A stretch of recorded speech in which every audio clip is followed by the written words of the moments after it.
আসসালামু আলাইকুম রহমতুল্লাহি ওবরকাতুহ। সুপ্রিয় দর্শক মণ্ডলী, আশা করি আল্লাহর অশেষ মেহেরবানিতে অনেক ভালো আছেন। আজকে আমি আপনাদের সামনে নিয়ে আসলাম পবিত্র হাদিস গ্রন্থ থেকে সংগ্রহ করা কিছু হাদিস, আর সেটা হলো হাদিসের কিসসা।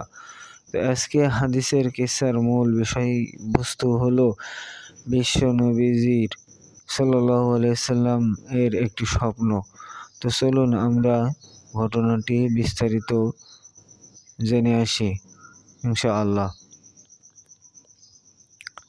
হযরত রাসূলুল্লাহ সাল্লাল্লাহু আলাইহি সাল্লামের রীতি ছিল এই যে, প্রতিদিন ফজরের নামাজের পর সাহাবীদের দিকে মুখ করে বসতেন এবং কেউ কোনো স্বপ্ন দেখেছে কিনা বা কারো কিছু জিজ্ঞাসা আছে কিনা জানতে চাইতেন। কেউ কিছু জানতে চাইলে তিনি তাকে যথাযথ পরামর্শ দিতেন। একদিন এরূপ জিজ্ঞাসা করার পর কেউ কিছু বলছে না দেখে তিনি নিজেই বলতে আরম্ভ করলেন, আজ আমি একটি অতি সুন্দর ও আশ্চর্য স্বপ্ন দেখেছি। দেখলাম দুই ব্যক্তি আমার কাছে এসে আমার হাত ধরে আমাকে এক পবিত্র স্থানের দিকে নিয়ে আসলো।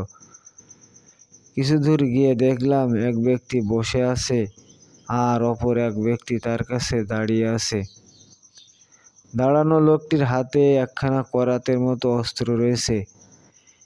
সেই করাত দিয়ে সে বসা লোকটির মাথা ছিঁড়ে ফেলছে। একবার মুখের দিক দিয়ে করাত ঢুকিয়ে দিয়ে মাথার দিককে কেটে ফেলছে,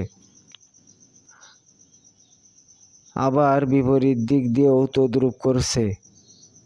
এক দিক দিয়ে কাটার পর যখন অপর দিক দিয়ে কাটতে যায় তখন আগের দিক জোড়া লেগে স্বাভাবিক হয়ে যায়। এই অবস্থা দেখে আমি আমার সঙ্গীদ্বয়কে জিজ্ঞাসা করলাম, এ কি ব্যাপার? তারা বলল, সামনে চলুন। কিছু দূর গিয়ে দেখলাম একজন লোক শুয়ে আছে, অপর একজন লোক ভারী পাথর দিয়ে তার কাছে দাঁড়িয়ে আছে। অপর একজন ভারী পাথর নিয়ে তার কাছে দাঁড়িয়ে আছে।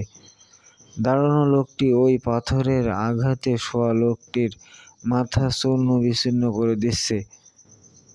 পাথরটি সে এত জোরে মারে যে মাথাকে চূর্ণ বিচূর্ণ করে তা অনেক দূরে গিয়ে ছিটকে পড়ে।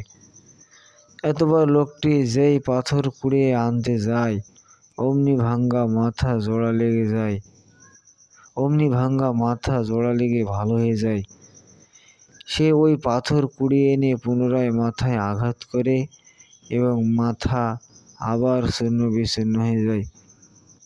এভাবে ক্রমাগত ভাঙ্গা ও জোড়া লাগার পর্ব চলছে। এই লোমহর্ষক দৃশ্য দেখে আমি আতঙ্কিত হয়ে জিজ্ঞাসা করলাম, ব্যাপারটা কি, আমাকে খুলে বলুন। তারা কোনো জবাব না দিয়ে পুনরায় বললেন, আগে চলুন। কিছু দূর এগিয়ে গিয়ে দেখি একটি প্রকাণ্ড গর্ত। গর্তটির মুখ সরু, কিন্তু অভ্যন্তর ভাগ অত্যন্ত গভীর ও প্রশস্ত। ওই যেন একটি জ্বলন্ত চুলা, যার ভিতরে দাউ দাউ করে আগুন জ্বলছে আর তার ভিতরে বহু সংখ্যক নরনারী দগ্ধীভূত হচ্ছে। আগুনের তেজ এত বেশি যেন তাতে ঢেউ খেলছে। ঢেউয়ের সাথে যখন আগুন উঁচু হয়ে ওঠে তখন ওই লোকগুলো উথলে গর্তের মুখের কাছে চলে আসে। আবার যেই আগুন নিচে নেমে যায় অমনি তারাও সাথে সাথে নিচে নেমে যায়। আমি আতঙ্কিত হয়ে সঙ্গীদ্বয়কে বললাম, বন্ধুগণ, এবার আমাকে বলুন ব্যাপারটা কি। কিন্তু এবারও তারা কোনো জবাব না দিয়ে বললেন, আগে চলুন। আমরা সামনে এগোতে লাগলাম। কিছু দূর গিয়ে দেখলাম একটি রক্তের নদী বয়ে চলছে। তীরে একটি লোক দাঁড়িয়ে, তার কাছে স্থবিকৃত রয়েছে কিছু পাথর। নদীর মধ্যে একটি লোক হাবুডুবু খেয়ে অতি কষ্টে কিনারার দিকে আসার চেষ্টা করছে। কিনারার কাছাকাছি আসা মাত্রই তীরবর্তী লোকটি তার মুখে এত জোরে পাথর ছুঁড়ে মারছে যে সে আবার নদীর মাঝখানে চলে যাচ্ছে। এইভাবে ক্রমাগত তার হাবুডুবু খেতে খেতে কুলে আসার এবং কুল থেকে পাথর মেরে তাকে মাঝ নদীতে ঘটিয়ে দেওয়ার কার্যক্রম চলছে। এমন নির্মম আচরণ দেখে আমি স্তম্ভিত হয়ে আমার সঙ্গীদ্বয়কে বললাম, বলুন এ কী ব্যাপার? কিন্তু এবারও তারা জবাব না দিয়ে বললেন, সামনে চলুন। আমরা আবার এগোতে লাগলাম। কিছু দূর গিয়ে দেখলাম একটি সুন্দর সবুজ উদ্যান। উদ্যানের মাঝখানে একটি উঁচু গাছ, তার নিচে একজন বৃদ্ধ লোক বসে আছে। বৃদ্ধকে বেষ্টন করে বসে আছে বহু সংখ্যক বালক বালিকা। গাছের ওপর পারে আরো এক ব্যক্তি বসে রয়েছে, তার সামনে আগুন জ্বলছে। ওই লোকটি আগুনের মাত্রা বাড়িয়ে চলেছে। সঙ্গীদ্বয় আমাকে গাছে ওঠালেন। গাছের মাঝখানে গিয়ে দেখলাম একটা মনোরম প্রাসাদ। এত সুন্দর ভবন আমি আর কখনো দেখিনি। ওই ভবনে বালক বালিকা ও স্ত্রী পুরুষ সকল শ্রেণীর মানুষ বিদ্যমান। সঙ্গীদ্বয় আমাকে আরো উপরে নিয়ে গেলেন। সেখানে আরো একটি মনোরম দৃশ্য দেখতে পেলাম। তার ভিতরে দেখলাম শুধু কিছু সংখ্যক যুবক ও বৃদ্ধ উপস্থিত। আমি সঙ্গীদ্বয়কে বললাম, আপনারা আমাকে নানা জায়গা ঘুরিয়ে অনেক কিছু দেখালেন, এবার সবের রহস্য আমাকে খুলে বলুন। সঙ্গীদ্বয় বলতে লাগলেন, প্রথম যে লোকটির মাথা করাত দিয়ে সেলাই করতে দেখলেন, তার মিথ্যা বলার অভ্যাস ছিল। সে যে সব মিথ্যা রটাতো তা সমগ্র সমাজে প্রসিদ্ধ হয়ে যেত। কিয়ামত পর্যন্ত তার এরূপ শাস্তি হতে থাকবে। তারপর যার মাথা পাথরের আঘাতে চূর্ণ বিচ্ছিন্ন হতে দেখলেন, সে ছিল একজন মস্ত বড় আলেম। নিজে কোরআন হাদিস শিখেছিল, কিন্তু তা অন্যকে শেখায়নি এবং নিজেও তদনুসারে আমল করেনি। হাসরের দিন পর্যন্ত তার এরকম শাস্তি হতে থাকবে। তারপর যাদেরকে আগুনের বদ্ধ চূড়ায় জ্বলতে দেখলেন, তারা ব্যভিচারী নারী ও পুরুষ। কিয়ামত পর্যন্ত তাদের এই আযাব চলতে থাকবে। রক্তের নদীতে হাবুডুবু হওয়া লোকটি দুনিয়ায় সুদ ও ঘুষ খেত এবং এতিম ও বিধবার সম্পদ আত্মসাৎ করত। গাছের নিচে যে বৃদ্ধকে বালক বালিকা বেষ্টিত দেখলেন, উনি হযরত ইব্রাহিম এবং বালক বালিকারা হচ্ছে নাবালক অবস্থায় মৃত ছেলে মেয়ে। আর যাকে আগুন জ্বালাতে দেখলেন, তিনি দোজখের দারোগা মালিক।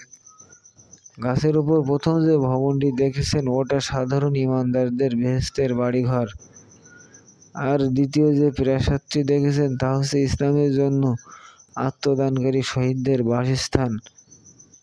আর আমি জিবরিল এবং আমার সঙ্গী ইনি মিকাইল। অতএব জিবরিল আমাকে বললেন, ওপরের দিকে তাকান। আমি ওপরের দিকে তাকিয়ে একখণ্ড সাদা মেঘের মতো দেখলাম। জিবরিল বললেন, ওটা আপনার বাসস্থান। আমি বললাম, আমাকে ওই বাড়িতে যেতে দিন।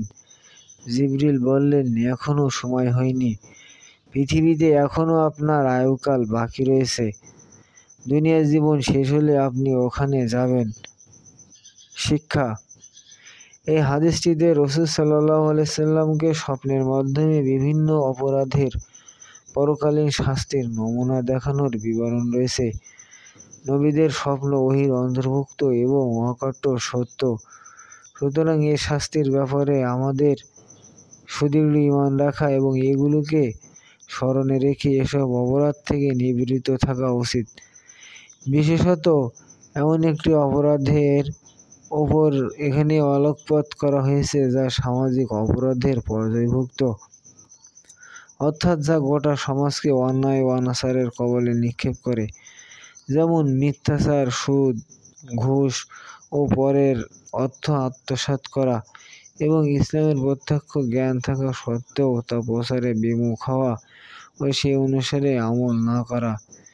একজন মিথ্যাবাদী যেমন মিথ্যা গুজব, অপবাদ ও কুৎসা রটিয়ে জনমতকে বিভ্রান্ত, বিপথগামী ও গোটা দেশবাসীকে অন্যায় সিদ্ধান্ত গ্রহণে পরিচিত করে থাকে।